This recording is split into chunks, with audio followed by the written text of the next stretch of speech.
Hello and welcome into this short little video. This one is the Bear Cave in Alton Towers.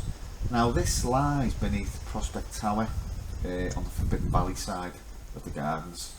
It's like a small kind of damp dark cave.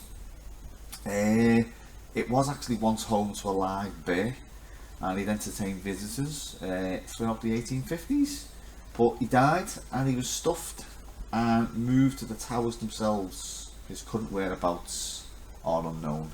This is just a quick little look inside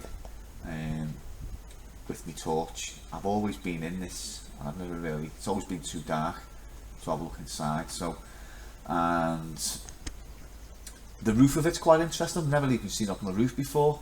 It was just basically a quick look of the cave with a torch lit up.